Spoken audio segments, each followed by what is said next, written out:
심판의 부활로 나오리라. 아멘. 오늘의 말씀은 생명과 심판의 주인입니다. 저를 따라합니다. 생명과 심판의 주인. 겸손과 순종의 마음으로 오늘 이 말씀을 함께 받도록 하겠습니다. 우리는 지난주 아들 예수님과 아버지 하나님의 관계를 함께 살펴보았습니다. 예수님께서는 이렇게 말씀하셨죠. 아주 작은 것 하나라도 내가 스스로 결정하거나 내가 스스로 행하지 않는다. 그럼 어떻게 하느냐? 오직 내 아버지, 하나님 아버지의 뜻대로만, 아버지의 말씀, 아버지의 뜻에 순종하여 나는 행하고 나는 결정하고 나는 선택한다. 그렇게 말씀하셨습니다. 한마디로 말하면 하나님 아버지와 예수님의 관계는 어떤 관계냐? 첫 번째는 순종의 관계입니다. 근데 말씀드렸죠? 이 순종의 원동력이 뭐라고요? 사랑. 다른 것 없습니다. 순종의 원동력은 사랑밖에 없어요.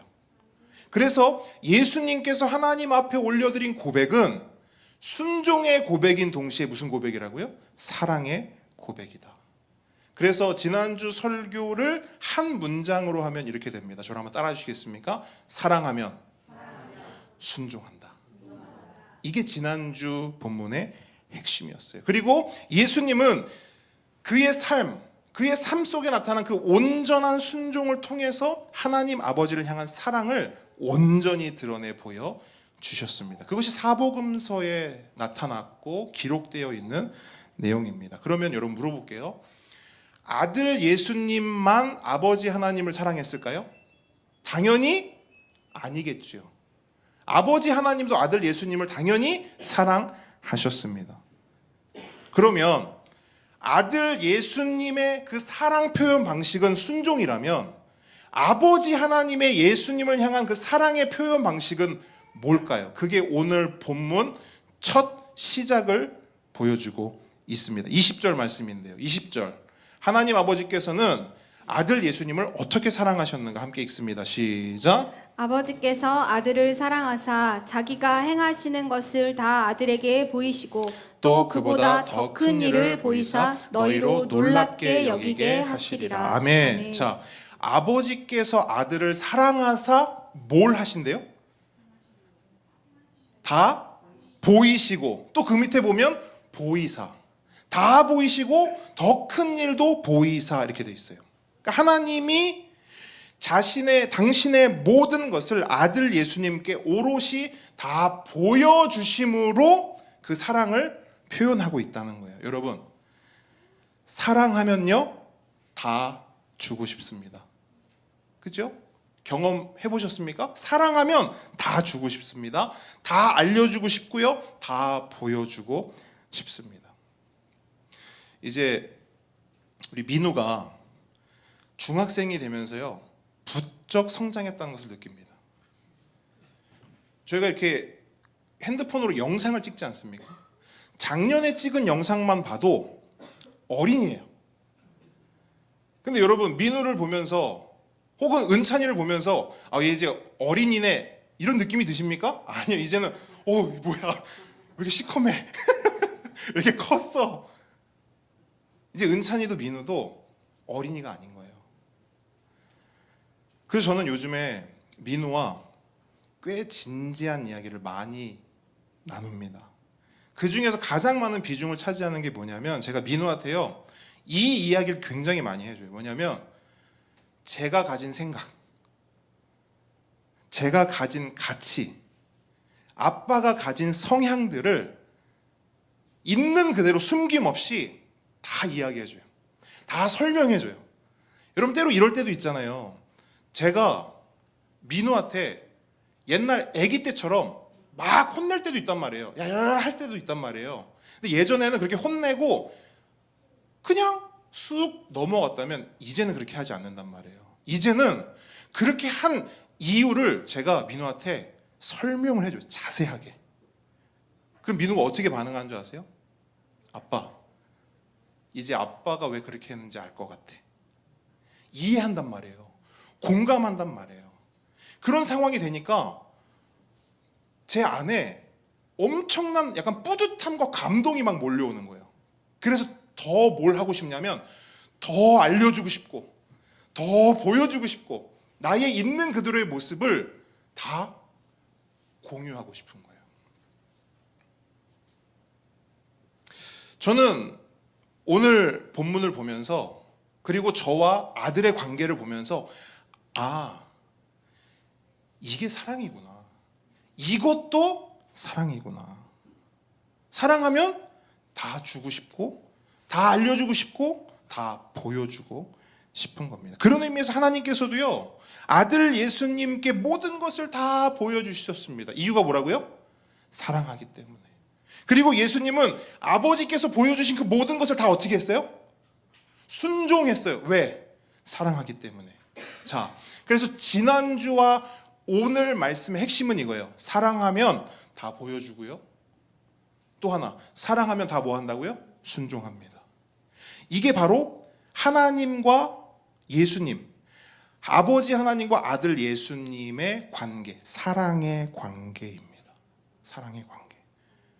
근데 여기서 중요한 거 하나, 아버지 하나님과 아들 예수님의 이 사랑의 관계, 그냥 그거는 저쪽에 있고 우리는 이쪽에 따로 있는 게 아니라, 잘 들으세요. 이게 진짜 중요하거든요. 아버지 하나님과 아들 예수님의 이 사랑의 관계 안으로 초대되어 들어가는 것이 뭔지 아세요? 그게 바로 구원인 거예요. 이 관계 안으로 들어가는 것이 구원입니다. 지난주 말씀드렸듯이 구원이란 예수님을 영접하고 그 이름을 믿음으로 하나님의 뭐가 되는 거예요? 자녀가 되는 거예요. 그리고 여기서 자녀가 되었다는 것은 다른 어떤 의미가 아니라 하나님의 원수였던 내가 예수 그리스도를 통하여 이제는 뭐가 된 거예요? 하나님의 자녀가 되어 하나님의 사랑을 받고 그 사랑 안에서 하나님께서 보여주시는 모든 것에 순종할 수 있는 존재가 된 것. 그게 구원이란 말이에요. 그게 예수 믿는 거란 말이에요. 그러면 구원을 받잖아요. 그럼 하나님이 아들 예수님에게 보여주셨던 것처럼 우리에게도 보여주세요. 자, 그럼 여기서 또 중요합니다. 그럼 하나님이 우리에게 보여주신다라는 말이 어떤 의미일까요? 뭘 보여주시고 어떻게 보여주신다는 걸까요? 요셉처럼 자고 있는데 막 꿈을 맞고 하나님이 나에게 뭔가를 보여주셨어 이런 걸까요? No. 기도를 막 하는데 갑자기 선지자들처럼 막 내 눈앞에서 어떤 환상이 막 펼쳐져. 이런 보여주심을 말할까요? 그렇지 않다는 거예요. 여러분, 오늘날 우리에게 하나님께서 하나님 당신을 보여주시는 길은, 통로는요, 성경이 말씀하길 딱 하나입니다. 내가 곧 길이요 진리요 생명이니 나로 말미암지 않고는 하나님께 나아갈 자가 있다 없다. 하나님을 볼 자가 있다 없다. 하나님을 알 수 있는 방법이 있다 없다. 없다라는 거 예수님이 너무나 선명하게 말씀해 주셨어요. 우리가 하나님께 나아갈 수 있고 하나님을 볼 수 있고 하나님을 알 수 있고 하나님을 이해할 수 있는 통로 길은 오직 예수님뿐인 겁니다. 그래서 예수님은요, 요 내가 곧 길이요 진리요 생명이니 요 말씀을 하신 뒤에요, 그 바로 밑에서 이 말씀을 덧붙이시거든요. 한번 같이 찾아볼까요? 요한복음 14장 조금만 넘기시면 돼요. 오늘 본문에서 조금만 넘기셔서 14장 갑니다. 예수님이 얘들아 내가 곧 길이요 진리요 생명이야. 나 아니고서는 아버지를 알 수도 아버지께 갈 수도 없단다. 그러면서 뭔가 얘네들이 잘 못 알아들을 것 같아 하셨는지 모르겠지만 요 말씀을 분명하게 딱 말씀하시는 거예요. 14장 7절 한 목소리로 읽습니다. 시작. 너희가 나를 알았더라면 내 아버지도 알았으리로다. 이제부터는 너희가 그를 알았고 또 보았느니라. 자, 보세요. 누구를 알면 하나님을 아는 거래요? 예수님을 알면 그냥 하나님을 아는 거래요. 자, 한 절 더 읽을게요. 9절도 읽어볼게요. 9절 9절 읽습니다. 시작. 예수께서 이르시되 빌립아 내가 이렇게 오래 너희와 함께 있으되 내가 나를 알지 못하느냐 나를 본 자는 아버지를 보았거늘 어찌하여 아버지를 보이라 하느냐. 아멘. 아멘. 자, 나를 본 자는 누굴 보았거늘? 아버지를 보았거늘. 하나님을 보았거늘. 무슨 말이냐? 예수님을 보면 하나님이 보이고요. 예수님을 알면 하나님을 안다는 거예요. 그렇기 때문에 예수님을 영접하고 그 이름을 믿고 내가 하나님의 자녀가 되었다는 것은 하나님께서 우리에게 모든 것을 다 보여주신다는 것인데 어떻게 누구를 통해 무엇을 통해 보여주시는가? 꿈입니까? 환상입니까? 훨씬 더 분명하고 선명한 누구? 예수 그리스도를 통해 보여주신다는 거예요. 그러니까 예수님을 보면, 예수님의 삶을 보면, 예수님의 행적을 보면, 예수님이 행하신 모든 일들을 보면 누가 보이는 거예요? 하나님.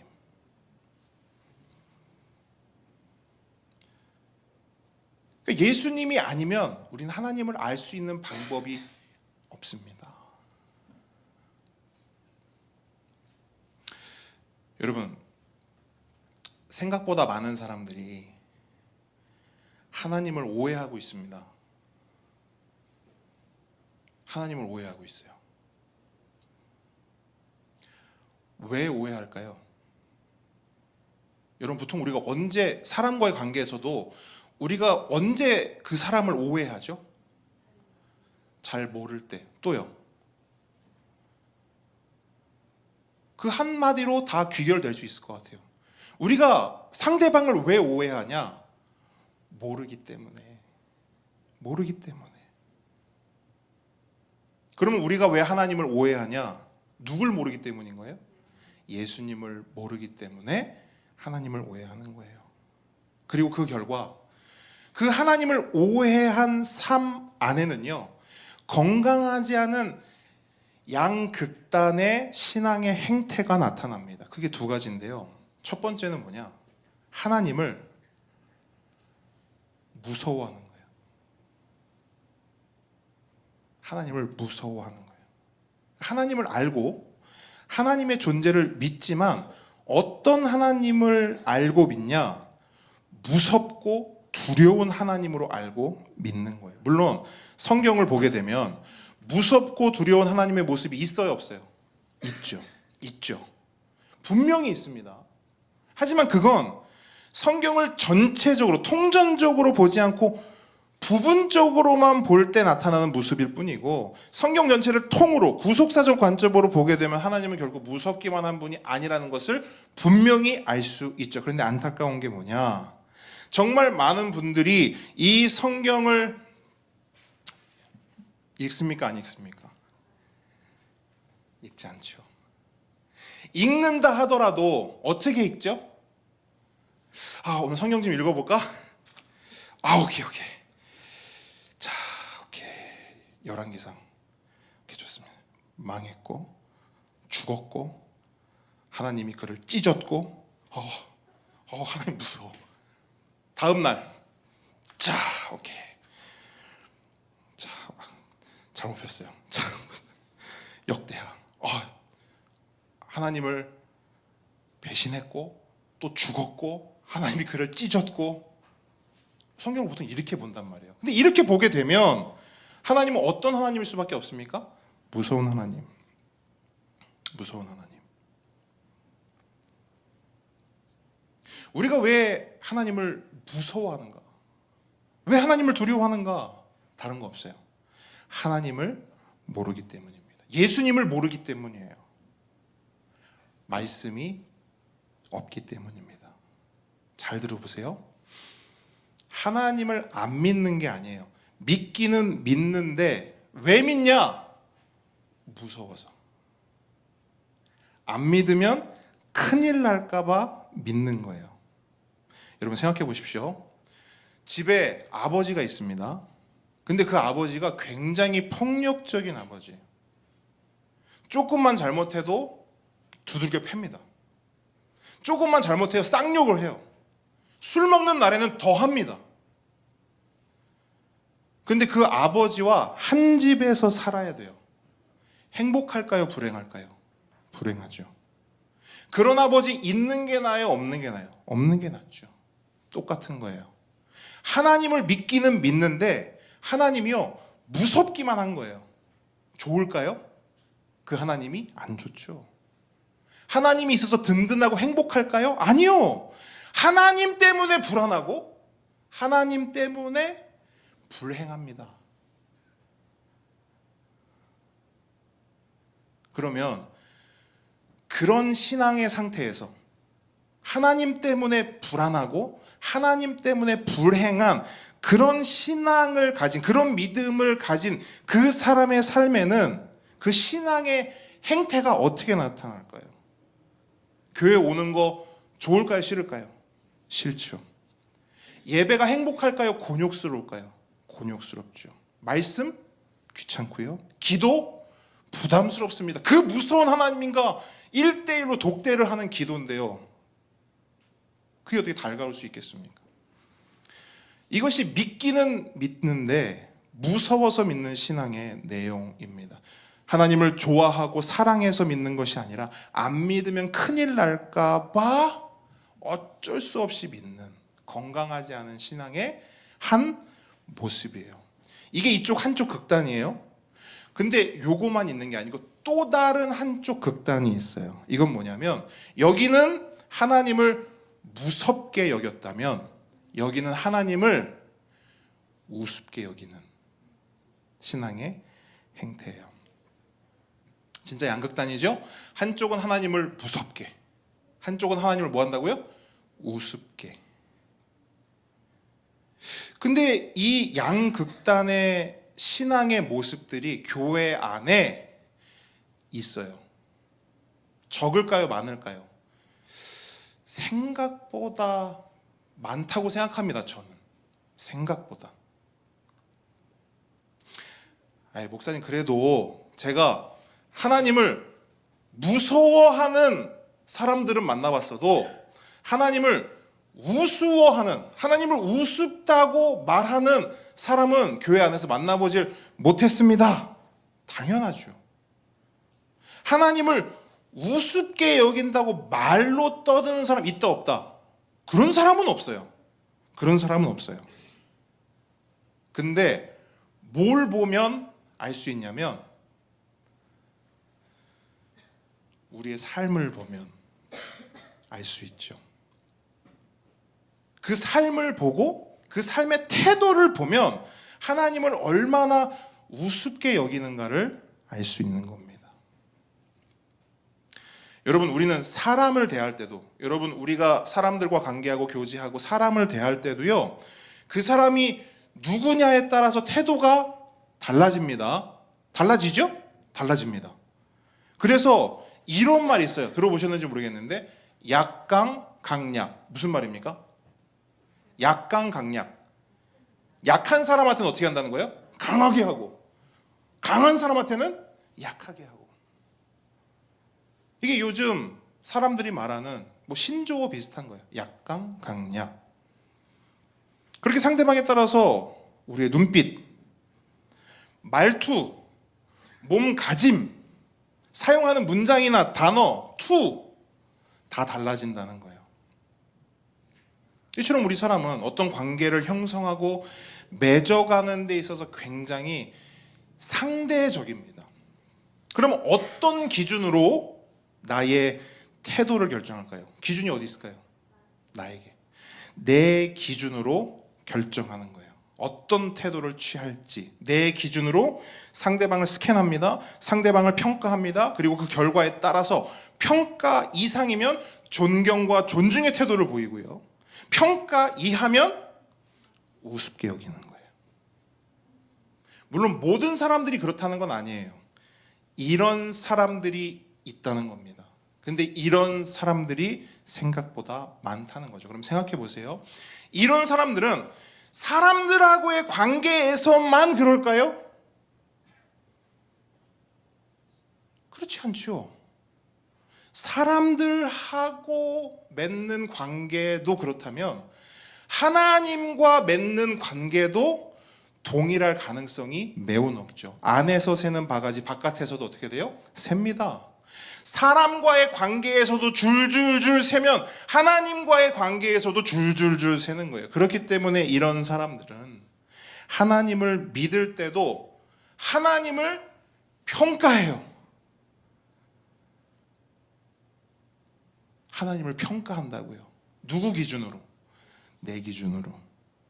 그래서 내가 평가를 하고 하나님을 서칭을 해보고 평가 이상이면, 하나님이 내가 생각했던 것보다 평가 이상이야. 그럼 어떻게 하죠? 존경과 존중을 보냅니다. 근데 하나님을 이렇게 믿어보고 신앙해보고, 근데 내가 생각했던 것보다 평가 이하면 어떻게 해요? 하나님을 우습게 여긴단 말이에요. 아무리 하나님이어도 우습게 여긴다. 그럼 생각해 보십시오.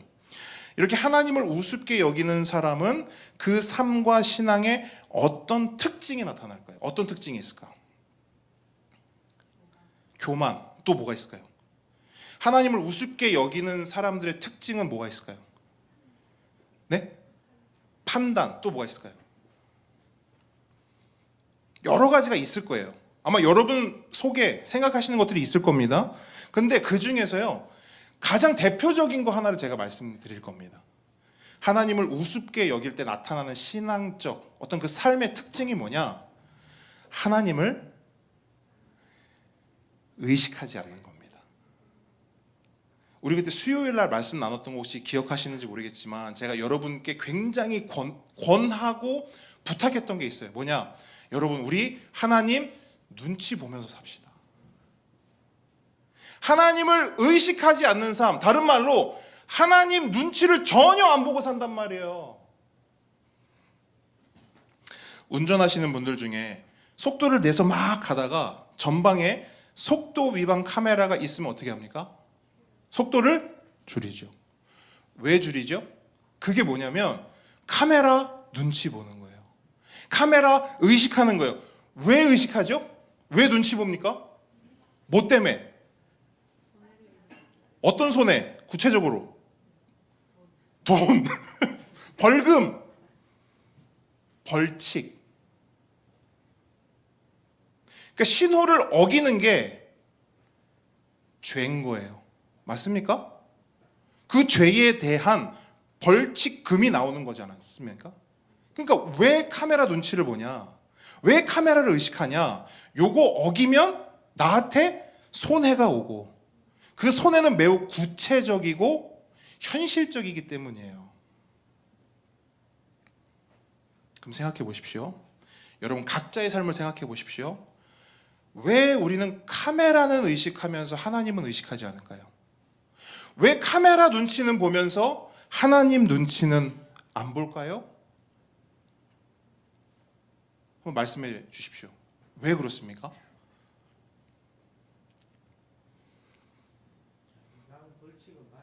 맞습니다. 카메라는 눈에 보이고 그 카메라를 무시했을 때 받는 벌금도 실제적이에요. 일주일 안에 날라옵니다. 근데 하나님은 눈에 보여요, 안 보여요? 안 보여요. 그리고 하나님 앞에 범하는 죄에 대한 벌도 실제적으로 다가옵니까? 아니요. 우리는 사실 익숙하게 경험했어요. 이렇게 해도 별일 없네? 잘 들어보세요. 하나님을 안 믿는 게 아니에요. 하나님을 안 믿는 게 아니에요. 믿는데 대충 믿는 거예요.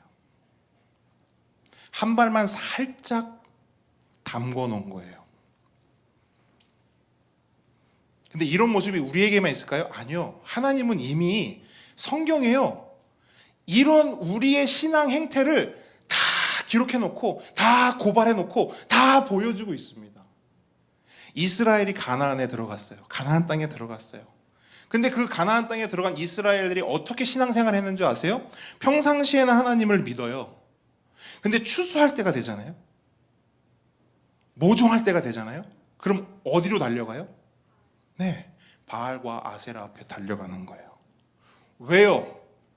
평상시에 하나님 잘 믿다가 왜 어떤 그 특정한 그 타이밍만 되면 왜 바알과 아세라로 달려갈까? 이유가 뭐예요? 네? 네. 그렇죠. 거기 가야 먹고 살 수 있으니까요.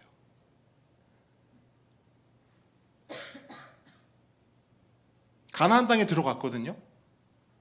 근데 보니까 먹고 살려면 하나님이 아니라 뭘 믿어야 돼? 바알과 아세라를 믿어야 되는 게 눈에 보이는 거예요. 그러니까 평상시엔 하나님 믿다가 한 발만 싹 하나님 앞에 담궜다가 추수할 때가 되거나 돈이 필요할 때가 되거나 뭔가 큰 일이 생기면 어디로 달려가요? 바알과 아세라에게 달려가는 거예요. 우리로 치면 평상시에 하나님 잘 믿다가 어떤 결정적인 순간 위급한 상황이 닥치면 돈으로 가는 거죠. 왜? 돈이 있어야 먹고 살 수 있잖아요. 하나님만 믿고 살기에는 이 세상이 만만치가 않은 겁니다. 이스라엘 백성은 안 그랬겠냐고요. 가나안 땅에 딱 들어갔는데 땅도 좋고 비옥해요. 근데 문제는 뭐냐면 하나님 가지고만은 안 되겠는 거예요. 그래서 그들이 선택한 방법은 뭐냐? 하나님 도움 있고 바알과 아세라 도움 있는 거예요. 그리고 그걸 한마디로 말하면 뭐냐? 하나님을 우습게 아는 겁니다. 여러분, 이런 상태로 하나님을 온전히 믿을 수 있을까요? 불가능합니다. 불가능해요. 결국 아까 말했던 이쪽 극단 있죠. 이쪽 극단과 이쪽 극단은요, 그 신앙하는 태도나 내용이나 행태는 다르거든요. 근데 결과는 똑같습니다.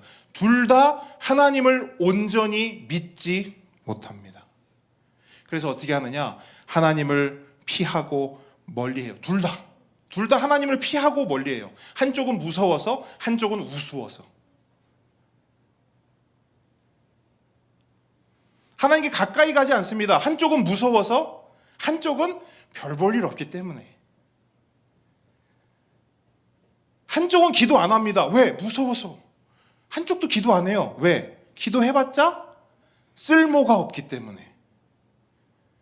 기도한다고 달라지는 게 없기 때문에. 내가 먹고 사는 문제 하나도 해결해 주지 못하는 하나님이기 때문에. 차라리 그 시간에 뭐 해요? 돈 버는 게 낫죠. 그러다 보니 양쪽 다 하나님을 온전히 믿지 못하고요. 하나님에 대한 기대감이 전혀 없습니다. 교회에 오는 게 신나지 않아요. 예배가 기쁘지 않아요. 말씀은 한 귀로 흘려요. 기도할 필요 없어요. 한마디로 믿기는 믿는데 하나님을 좋아하고 하나님을 사랑해서 믿는 게 아니라 양쪽 다 그냥 의무감에 껍데기만 남은 채 하나님을 믿어주는 종교적 행태를 이어가는 겁니다. 근데 이런 신앙의 모습이 교회 안에 많다는 거예요. 많다는 거예요. 그럼 왜 이런 신앙의 행태까지 오게 됐는가? 여러 가지 원인은 있겠습니다. 하지만 그 중에서 가장 중요한 원인은 뭐라고요? 아까 우리가 처음에 얘기했던 거. 예수님을 모르는 거예요. 예수님을 모르니까 하나님도 모르고, 하나님이 어떤 분인지를 모르니까 그냥 내 맘대로 무서운 하나님이야. 내 기준으로 우스운 하나님이야. 가 되는 겁니다. 그러면 이 양극단의 건강하지 않은 신앙에서 건강한 신앙으로 돌아오는 방법은 뭘까요? 딱 하나밖에 없죠. 누구를 아는 거예요? 예수님을 아는 거예요. 예수님을 아는 방법 외에는 다른 게 없습니다. 첫 단추를 잘 다시 제대로 끼워야 하는 겁니다. 너희가 나를 알았더라면 내 아버지도 알았을 텐데. 예수님 말씀이에요. 너희가 나를 알았다면 너희가 오해하지 않았을 텐데. 나를 본 자는 하나님을 본 자인데, 아버지를 본 자인데, 너희가 나를 봤다면 너희들이 그렇게 나를 오해하지 않았을 텐데. 이게 예수님께서 우리에게 던지시는 메시지입니다. 그런 의미에서 여러분, 오늘 본문 21절로 29절 말씀은요, 예수님의 능력과 권세와 권위를 분명하게 보여줘요. 무슨 말이냐면 예수님이 누구신지, 예수님을 통해 하나님이 보여주기 원하시는 하나님의 진심이 무엇인지를 21절로 29절 말씀은 우리에게 말씀하고 있어요. 내용이 굉장히 길잖아요. 근데 핵심은 간단해요. 두 단어로 요약할 수 있습니다. 그게 바로 오늘 설교 제목이에요. 첫 번째 뭐예요? 생명. 또 하나 뭐예요? 심판. 그러니까 뭐냐면 예수님은 생명과 심판의 주인이시다, 이거예요. 근데 그 생명과 심판의 권위가 누구로부터 왔냐? 하나님께로부터 왔다는 거예요. 결국 하나님께서 우리에게 보여주기 원하시는 하나님의 모습은 뭐냐면요, 하나는 생명이요, 하나는 심판입니다. 그래서 오늘 본문이 말하는 바는 뭐냐면 예수님은 생명의 주인이시다라는 거예요. 그래서 21절 말씀처럼요, 죽은 자를 살리시는 생명의 권한이 오직 누구에게 있다? 예수님께 있다. 그래서 21절 보시면요, 이렇게 나와요. 예수님이 원하시면 그가 누구든지 영생을 얻고 살아날 수가 있다, 이 말씀이 기록되어 있는 거예요. 그리고 그 약속의 말씀이요, 본문 24절로 25절이거든요. 우리 한 목소리로 읽겠습니다. 24절로 25절 시작. 내가 진실로 진실로 너에게 이르노니 내 말을 듣고 또 나 보내신 이를 믿는 자는 영생을 얻었고 심판에 이르지 아니하나니 사망에서 생명으로 옮겼느니라. 진실로 진실로 너에게 이르노니 죽은 자들이 하나님의 아들의 음성을 들을 때가 오나니 곧 이때라. 듣는 자는 살아나리라. 아멘. 여러분, 이게 약속의 말씀이란 말이에요. 예수님이 이런 분이고 그 예수님을 영접하고 그 이름을 믿으면 이 약속을 받을 수 있다는 겁니다. 그러면 이렇게 예수님 때문에 살아나고 사망에서 생명으로 옮겨진 사람은 하나님을 어떻게 믿을까요? 무섭고 두려운 하나님으로 믿을까요? 아니면 은혜와 긍휼이 차고도 넘치는 사랑의 하나님으로 믿을까요? 사랑의 하나님이죠. 그러면 우리는 하나님을 왜 무서워하는가? 왜 두려워하는가? 모르는 거예요. 예수님이 어떤 분인지, 예수님이 우리에게 어떤 일을 행하셨는지, 그 예수님을 믿으면 내가 어떤 은혜를 받아 누리는지를 모르니까 덮어놓고 막연히 하나님 무서워, 하나님 두려운 분이야. 여러분, 다른 게 없어요. 예수님을 모르면 하나님은 무서울 수밖에 없습니다. 그러니까 하나님을 오해하지 않으려면 예수님이 어떤 분인지, 그분을 믿는다는 게 뭔지, 그분을 믿으면 나에게 주어지는 것이 무엇인지를 분명히 알아야 하는 것입니다. 우리 하나님이 사랑의 하나님이 되시길 주님의 이름으로 축복합니다. 또한 예수님은요, 생명의 주인이실 뿐 아니라 무엇의 주인이라고요? 심판의 주인이시다. 그래서 본문 22절로 27절 말씀을 보시게 되면 하나님께서는 마지막 날의 모든 심판 권한을 예수님께 다 주셨다고 말씀하고 있습니다. 요 짧은 말씀이 의미하는 게 두 가지가 있어요. 첫 번째는 뭐냐? 우리가 사는 이 세상에는 마지막이 있다는 거예요. 여러분, 종말을 믿으십니까? 뭔가 종말이란 말이 굉장히 여러 단체들 때문에 조금 이상하게 오해되긴 했지만, 종말, 다른 말로 세상의 끝, 그렇죠? 세상의 마지막 날. 여러분, 세상의 마지막 날이 올 것을 믿으십니까? 네. 그러니까 만약에 저는 그건 안 믿는데요, 그러면 여러분은 기독교를 믿고 계신 게 아닙니다. 기독교의 대전제는요, 시작이 있고 끝이 있다는 거예요. 그죠? 끝이 있습니다. 마지막 날이 있어요. 근데 기독교가 말하는 이 마지막 날에는 뭐가 있습니까? 심판. 많은 사람들이 죽으면 끝이지 이렇게 생각해요. 뭐 죽으면 끝이지 뭐. 죽으면 흙으로 돌아가는 거지. 죽으면 그냥 영원히 자는 거지. 이렇게 생각하는 사람들이 굉장히 많습니다. 하지만 성경은요, 그러한 생각을 철저히 배격합니다. 성경이 말하는 바 진리는 뭔지 아세요? 이 세상 역사는 끝이 있고 그 역사 끝에는 모든 죽은 자의 부활이 있으며 그 부활이 있은 후에 뭐가 있다? 심판이 있다.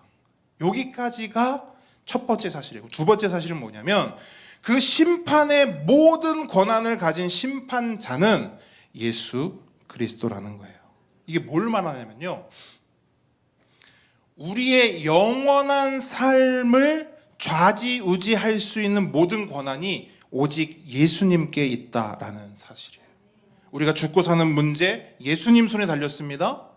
우리가 심판을 받느냐 마느냐 예수님의 결정에 달렸다는 거예요. 예수님이 원하시면 그렇게 된다는 거예요.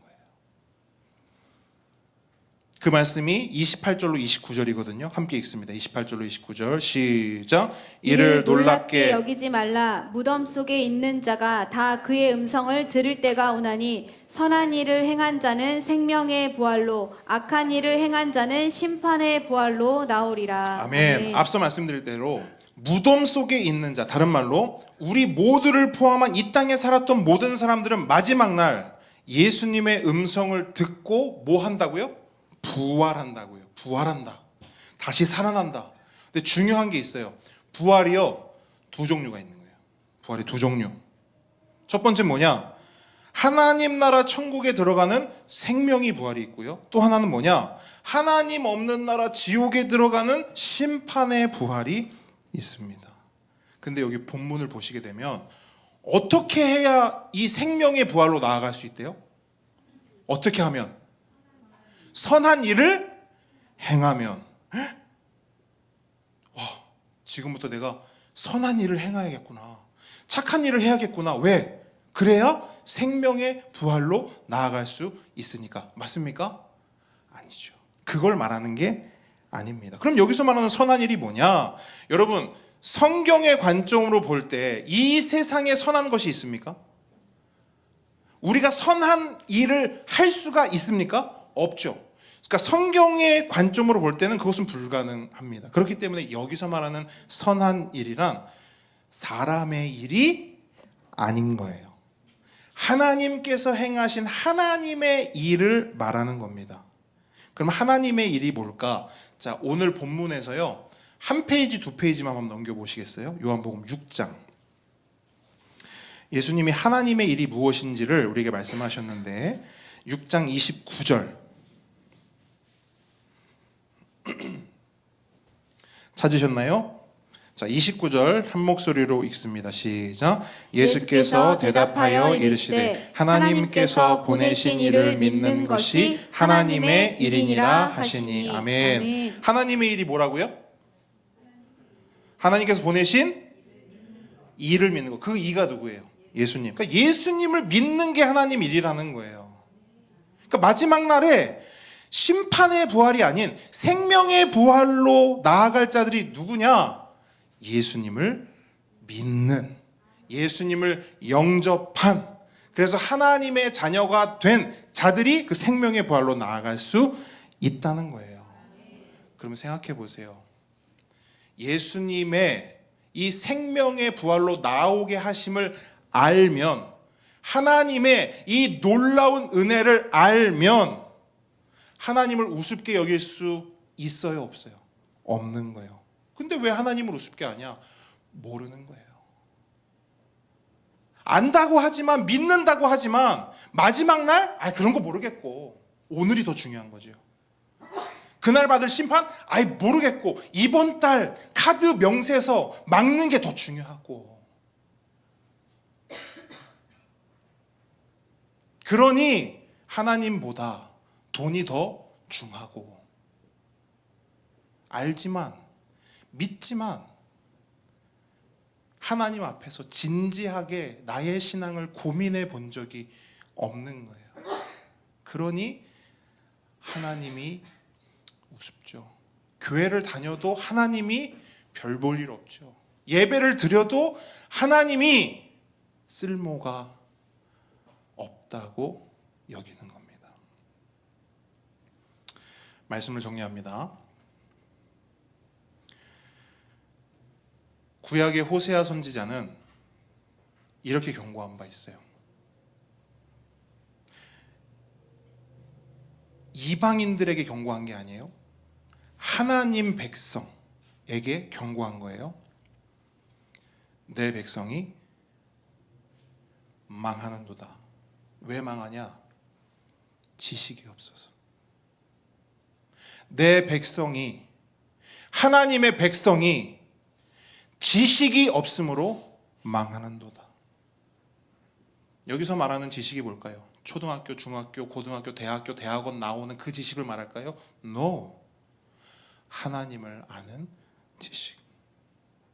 그 지식이 없으면 망하는 거예요. 하나님을 아는 지식이 없잖아요? 그럼 하나님을 오해합니다. 그래서 하나님을 무섭게 여겨요. 하나님에 대한 지식이 없잖아요? 하나님을 우습게 여겨요. 그 결과가 뭐냐? 망하는 거라고요. 망하는 거예요. 우리가 매주 고백하잖아요. 예수 잘 믿는 교회가 되어야 합니다. 제가 여기다 잘을 왜 붙였을까요? 잘. 그렇죠. 잘 믿어야 돼요. 전하는 것도 잘 전해야 돼요. 잘 전하려면 먼저 어떻게 돼요? 내가 먼저 잘 알아야 돼요. 하나님을 아는 지식이 있어야 된단 말입니다. 그렇게 잘 믿고 잘 전하잖아요? 그러면 내가 사는 거예요. 생명의 부활. 생명의 부활로 나아가는 겁니다. 그렇게 예수님을 잘 알고 하나님을 잘 알아. 하나님을 오해하지 않고 하나님 우리에게 주시는 그 진심, 그 생명,